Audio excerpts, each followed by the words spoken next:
James Schneider is a leading organiser of the group, and he joins me now. And a very good morning to you, Mr. Schneider. Well, there are some specific charges there and a general one. Let's start with the specific one, and it's been talked about for a while. Deselecting MPs who don't appear loyal to Mr. Corbyn. Momentum has been extremely clear all the way through. We're not campaigning for any deselections, and we're not campaigning for mandatory reselection.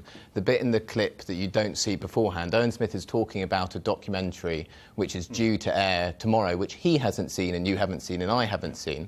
But the allegations that are put in that have been put to us are not even what he said there, that we're apparently plotting all over the country for deselections. It simply isn't the case. Well, I mean, some of the other allegations, you're right, it hasn't been broadcast yet, but some of the other allegations that have been released in advance, and Mr. Smith alluding to them there, that there are parallels with the militant group in the 1980s, an entryist party who wants to take over the Labour Party, to hollow it out and for you to control it. No, I mean, that's what Owen said on Friday in a speech, which is really unfortunate, and some people are upset by it. But what we've said is, come and meet us, come and meet our members, and let's clear up any misconceptions that you have, because a lot of our members, they weren't born when militant was going on. They don't have the same politics. We're 18,000 members in Momentum, 150,000 supporters. Overwhelmingly are members of the Labour Party. If they're not members of the Labour Party, they're affiliated through their trade union or their supporters. This is a Labour movement organisation which is trying to make the Labour Party more participatory, more democratic and more campaigning. So, I mean, much looser, not a Trotskyite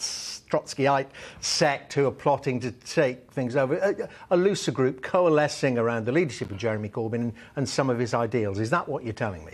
I mean, I'm not sure how you mean by looser group and Trotskyite group. I mean, I'm not really sure how they work. I'm not part of them. I think they're really very marginal to not only the Labour Party, but to British politics, full stop.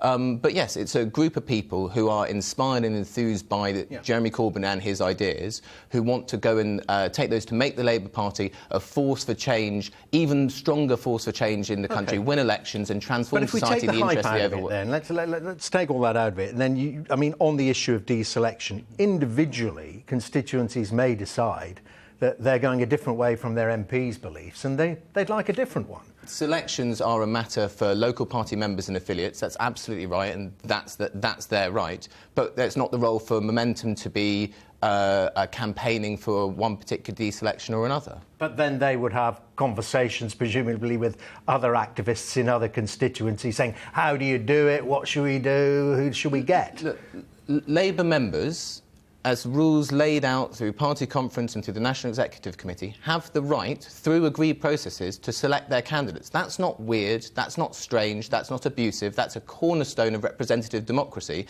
that you can have some say over who your representatives are.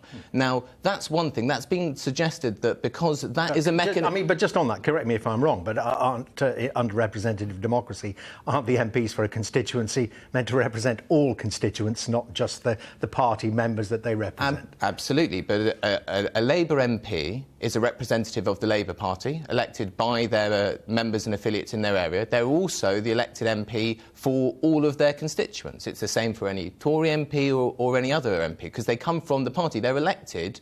You know, Jeremy Corbyn, when he's elected in Islington North, or Owen Smith, or whoever they're elected as the Labour candidate. So they are doing two things. They are accountable back to their Labour membership. They're accountable to their constituents. Well, in terms of that accountability, what about this hit list? Just after Jeremy Corbyn had a very good day, it was seen in the House of Commons against the Prime Minister Theresa May. This list emerges of MPs that aren't helpful, including the Deputy Leader, Tom Watson, who's described Momentum as a rabble. Well, I mean, is there a hit list? No, there's not a hit list. It should definitely not be described as a hit list. What happened was a notes to editor of one press release which shouldn't be sent out, which went to one journalist. There was a list of occasions where MPs had been abusive to Jeremy Corbyn or his supporters. It's not a hit list. There's not some calculated plan. It was a list of publicly available examples of something which were not meant to be sent out. You say it shouldn't be sent out. Surely it shouldn't have been compiled. Well, a list of areas where someone has been publicly abusive or just done opposition. That's not a peculiar thing to have. But the idea that that is somehow linked to some plot to remove them as MPs there's no evidence of that. It is just nonsense. But Mr. Schneider, what does it exist for then? Is it just people to look at and go, oh well, there they are? I mean, look, I don't know. Surely act accordingly. This was not a list that was that was going to be put out in public. And what do you mean act accordingly? Of course, both campaigns will know who's supportive of them, who isn't supportive of them, the ways in which they're being supportive or not supportive. That's perfectly normal. So do you think there will be more lists like this? No, I don't think there'll be more lists like this. I mean, the campaign apologised for accidentally putting it out. No, there are not going to be more lists like this. I mean, it's slightly a red herring, I think. OK, and on this, it's been talked about for a while, getting the membership involved in policy and selecting the shadow cabinet. You see that as the right way to go to represent the membership? Sounds very democratic to me. It sounds. I mean, there are no as far as I understand it from the Observer this morning, there aren't any actual proposals being put forward. It's something that's going to be discussed at the National Executive Committee, and there's ideas about how much the leaders should be able to do, how much the parliamentary party should be able to do, and how much the members should be able to do. That seems like a kind of reasonable balance, a reasonable approach to talk about those things in a democratic party. And just we haven't really talked about the results, the expected result that Mr. Corbyn gets back in as leader again, well, remains as leader with a bigger majority, a bigger share. Do you think that then strengthens his hand and says to those that have opposed him, particularly members of the Parliamentary Labour Party, shut up, support him, he is your leader? No, I wouldn't say it says shut up. I think that's wrong. I think what it does say, if Jeremy wins, it does say, look, here is a mandate. This is the direction that the party is going on, the changes that the party is undertaking to changes of policy and to become more member-led.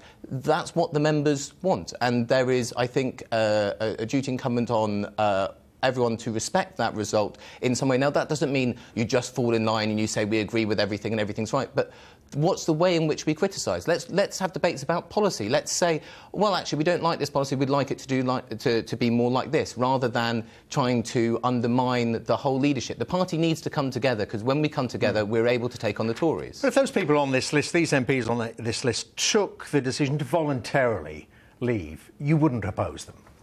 What, to split and form a new party? Absolutely would oppose that.